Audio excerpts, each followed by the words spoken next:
Jake, we're talking about week 10 college football best bets on favorites. And last week I was 6-3, so I finished in the green. You were 4-4. So as long as you bet on BroThrow, you pushed. Yeah, it was a great bounce back week for you. Break even week for me. It is what it is. But we move on to this week where there's a few spots that I actually really like this week. It starts off with Nebraska, who is -3 on the road at Michigan State. And Michigan State, as we both know, has been pretty down in the gutter. Nebraska, on the other hand, is on a winning streak, and they've looked a lot better since that Michigan game and since Matt Rule had them practice the day after they got blown out. Now, I love this game, but I don't really like the line. I would have thought this was like Nebraska -6, but again, I hated it with Purdue, and they covered that with ease. So I actually don't feel too concerned with this one.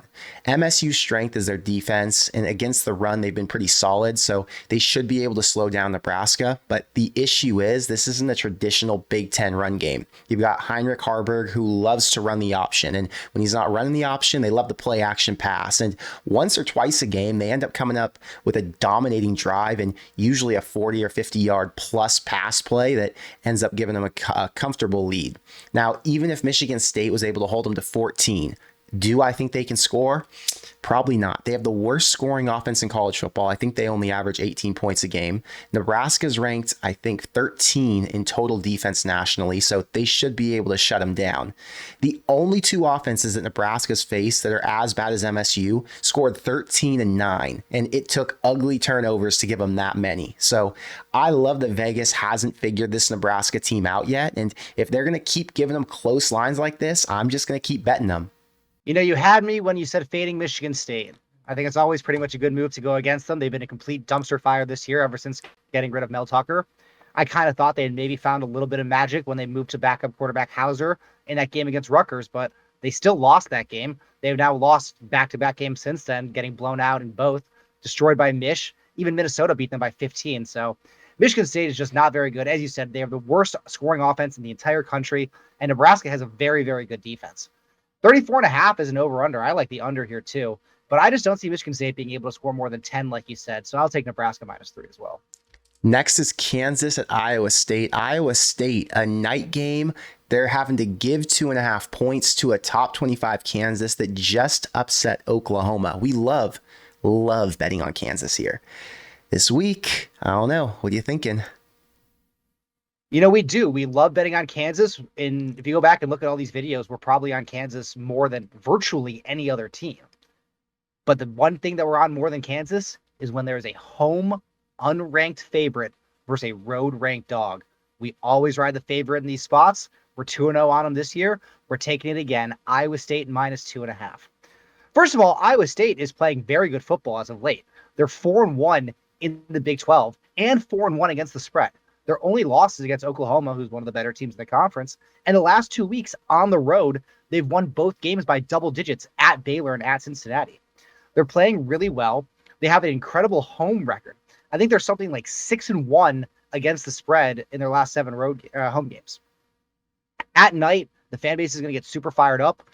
Kansas is a really, really, really good team, but got to stick with the system here, riding Iowa State. Yep, system play. Like you said, we're 2-0 on home favorites against ranked road teams. So I'm going to slam it just like I did the last 2 times.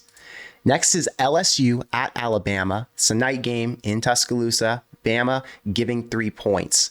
Now, when I first saw this, everything was pointing to LSU winning. They've got a better QB. Their offense can win a shootout just like they did last year. Bama's offense doesn't have the firepower to keep up if Daniels gets hot, but this one's in Tuscaloosa, and that means something. It's the last hurdle for Bama to secure a spot in the SEC championship game, and Nick Saban's not in the business of losing to coaches like Brian Kelly back-to-back seasons. Now, LSU's defense, as we know, is their Achilles heel, and they're bottom 40 nationally. So even if the offense they're playing isn't that good, they have the ability to make them look a lot better than they really are. I'm not going to buy into the idea that LSU is significantly better here and is going to win just because Saban's a really good coach. And because of that, I'm going to say he gets his guys locked in at home for a chance to flip the energy on the entire season. And I'm going to take the average offense with the good defense to beat an amazing offense with a terrible defense. Yeah, LSU games this entire season have just been shootout after shootout. They can't really stop anyone, but no one has really been able to stop them. The question is, can Alabama defense get some stops? I kind of agree with you. I believe they can. I think their defense is really good, as they always are. Nick Saban is a great coach who knows exactly what it's going to take to get those key stops. And I think Alabama squeaks this one out at home. That's the key factor. This one is at Bryant-Denny Stadium. So I like the tide with you. You know, it always feels like when Alabama's back's against the wall, they find a way to bounce back in it. Last year, they were playing Kansas, Kansas State in the Cotton Bowl? The bowl game. Yeah, I think it was the Cotton Bowl. Looked like they could lose that game because Kansas State was so hot and Alabama kind of had a mediocre season by their standards, but they finished off strong. I think they blew those guys out, and that's what I kind of expect with this season. They started slow, but they're going to bounce back, and they'll probably get to the SEC championship game just like they have so many times before.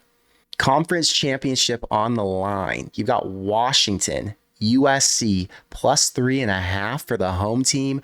USC cannot afford to lose this game. I like Washington here, but that spread makes me nervous. So what's the thought? Yeah, I don't know how detrimental it could be to Alex Grinch's career because he doesn't really have one anymore at USC. It doesn't matter how well they play the rest of the year. He's going to be gone.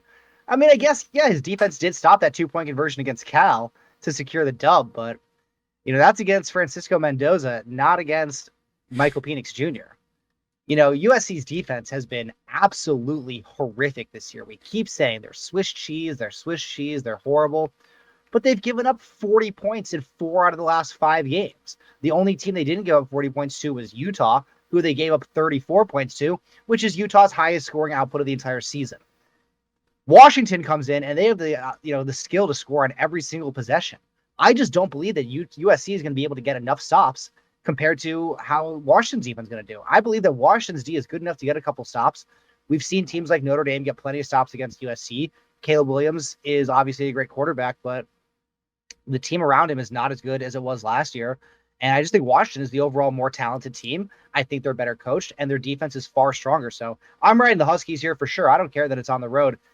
They got everything I want on this game. I think that extra half point is kind of begging you to bet USC too. So give me Washington. Yeah, the argument here would be USC should be able to keep this within 3 because they have the offense that can go down and score at the end. And Washington's defense, as much more as I trust them than USC, they still aren't all that good, which means if it does come down to the end, it would be most likely that Washington wins this one by 3. So I'm nervous about it, I'll be honest with you. But because you're so confident and because I like Washington so much and because I'm a Washington fan this year with Michael Penix Jr., I'm going to follow here. I'm going to tell you.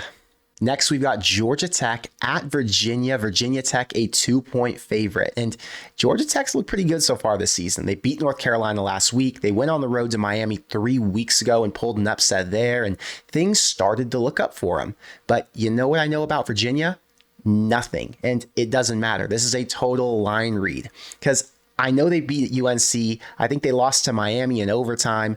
But outside of that, I couldn't name a single player. I don't know what type of offense they run. I haven't watched a Virginia Tech or a Virginia game yet. The only reason I'm taking them is because the line makes me want to take Georgia Tech so bad. So for that reason alone, I'm going to take the home team. Yeah, Georgia Tech's been very impressive so far this season. As you said, they've got a couple of upsets that no one really would have ever picked. Virginia has looked decent as well. They beat UNC. I don't know if that's more of an indictment on UNC that both these teams were able to beat them, or maybe just both these teams are pretty good. But Virginia's got a solid team. This is a stay away spot for me. As you said, I haven't watched these two teams a ton. The line read, I think, is right. I think the read is for Virginia. So I would side with you there. Virginia has played a couple close games, even though I think they were 0-4 or 0-5 going into the last 2 weeks. So because they've played closer games, I guess that's part of the reason that they're having to give the points at home. Last is a team that you really like betting on, and I followed you last week. We hit it pretty easily. Air Force minus 18.5 at home against Army.